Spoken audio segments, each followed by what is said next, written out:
of leadership. Dr. Irwin, welcome to the Young Turks. Thanks, Jake. All right. Let me start real simple. What are the 5 lessons that you learned from the poor leadership of CEOs that you studied? Well, let me just say first, Jake, I am not a political analyst. I am a business person.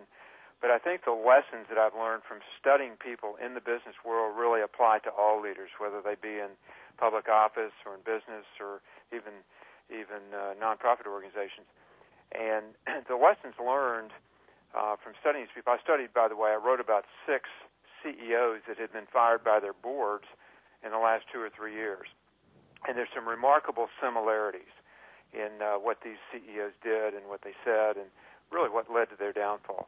And so I think these principles probably apply fairly broadly. But I wanted to give you that disclaimer that I'm not a... I know, I understand. Absolutely. So then, and real quick, actually, before you give us the 5 lessons you learned, who were the CEOs? The CEOs that I wrote about were Bob Nardelli of Home Depot, Carly Fiorina of Hewlett-Packard, Dirk Yager of Procter & Gamble, Stephen Heyer of Starwood, Frank Raines of Fannie Mae, and Dick Fuld of Lehman Brothers. Now, I understand Carly Fiorina is going to run for senator in California. She's claiming she's a giant CEO success. Are you telling me that's not true? Well, I'm telling you, her board fired her. I mean, judge for yourself. Her board decided that she was not capable of running that company in the way that they wanted, and so they fired her. All right, that seems to qualify for lack of success. So what was it that they failed at, these CEOs? Well, the CEOs failed at a variety of things, but one of the things I learned is that character trumps competence.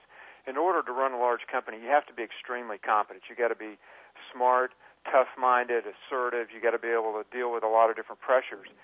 But ultimately, at the end of the day, what caused these 6 CEOs to fail and what others that I've studied was a failure of character.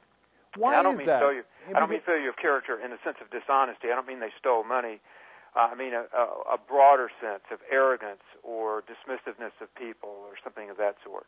See, I'm surprised by that because, when you say character, I think, well, it's not necessarily something I associate with highly paid business executives. But what specifically is the problem? Because arrogance I get, right? And so you can talk a little bit more about that too. But what else? Let me give you an example. I think the example will speak to this. Bob Nardelli takes over Home Depot. Basically had been passed over for the job at GE. Jeff Immelt was chosen.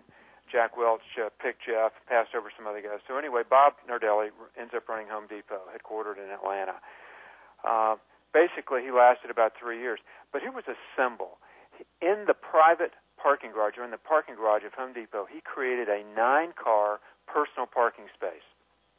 And from that parking space, he had a private elevator that went from his parking space straight to his private office. Nobody else could ride this elevator. And it became this glaring symbol of how he was separate from people, how he wasn't a normal person, and he became dismissive of people. And that sort of arrogance often leads to derailment. Now, Dr. Irwin, I got to tell you, that's an awesome example. Okay, I did not know that. That's fantastic. Why do you need 9 spots? You couldn't pull it off in 8 spots? or maybe even squeeze by with 7. So I get that, right? But, let me challenge your core assumption here. Because I would argue, and I have argued in the past, that these guys did not fail, that they succeeded tremendously. Because in the end, they lacked that character, but that led to them not giving a damn about their own companies. Whether Hewlett-Packard was a success or Home Depot, they cared about their own bonuses. And they got tremendous bonuses and compensation, and then they got fired, but who cares? They went home with millions of dollars, tens of millions, sometimes hundreds of millions of dollars. Well, if you define success by how large a bonus you took home, then maybe you're right. I think most people would define success as taking a company, building it, developing employees, making it a wholesome, healthy culture that brings out the best in people. To me, that's probably a more viable definition of what makes a company great. Did all of these guys, the 60 CEOs that you studied, they all went home super rich, right? Most did, although Stephen Heyer walked away from a $35 million bonus or a stock option package at Starwood. And he left under kind of a cloud. And he decided not to fight and fight for the money. That's interesting. I wonder why he did that. That's not something that happens very often. Well, it wasn't, but basically Stephen Iyer was pressured to leave the organization, and there were some allegations about inappropriate behaviors and inappropriate emails and behavior toward female executives. Don't it? Okay, now I see. Okay, so we go back to that character issue. Now, but, I think one of the problems here, Dr. Irwin, is that we have the wrong incentive structure.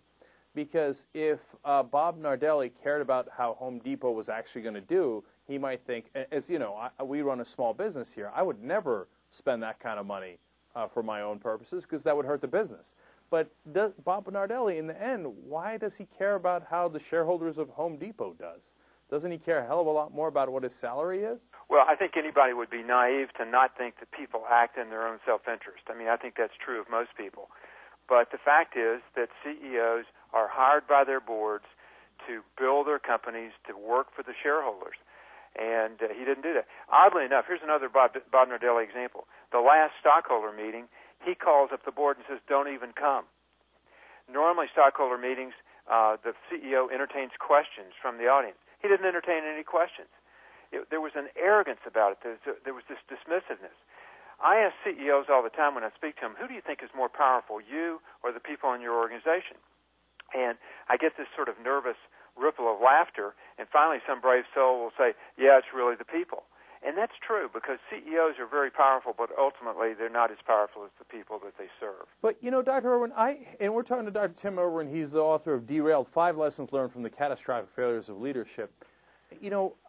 I'm also concerned that these CEOs get to basically handpick those boards. So whether they come to take questions for them or they don't, the system is rigged any way you look at it, and they're not really representing the shareholders. I think that's a legitimate question, and perhaps the way companies are governed needs to be looked at. But I would say the firing of CEOs by their boards is not that uncommon, and certainly it happened in all 6 of these examples. By the way, in Carly Fiorina's case, the board basically asked her over and over to please get some help at the operational side of the business, and she refused. And finally, they said, the stock is dropping, we've got to do something, and so they moved in and fired her. Okay, well, so of course then she moves into politics. That's right. And by the way, the interesting question is, how do these lessons apply to people in the political culture? And I think that's a legitimate, why did John Corzine get fired by the voters last night? I think that's a relevant question. By the way, one of the most interesting things that I learned by studying these people that derailed is there's a fairly predictable process. They go through these 5 steps. And this first step of how they derail starts with a failure of self-awareness. They're not really in touch with how they're coming across to other people. They don't regulate themselves very well. When you hear about Mark Sanford telling people he was on the Appalachian Trail when in fact he was in Argentina with his mistress, what's that saying about him? It says a lot about him. Well, it does say a lot about him. It says a lot about his self-awareness, that people somehow wouldn't put those things together. Real quick, we have less than a minute here. What do you think Corzine did to derail himself? Well, again, I'm not a political analyst. I don't know for a fact, but I think a lot of people have just talked about he was arrogant. I mean, he went in and he did. Every elected official I've ever known at least had a 3x5 car that if by chance they lost the election, they would have some thoughts about a concession speech. He went in, didn't even have any thoughts about that. There was an arrogance there. There was a dismissiveness that I think probably the voters finally just got tired of. All right, Dr. Tim Irwin, the author of Derailed, thank you so much for joining us on the Young Turks. You bet. All right, Young Turks, we'll come right back. Have you seen all the TYT videos from today? Check out the Young Turks YouTube channel. Do it already.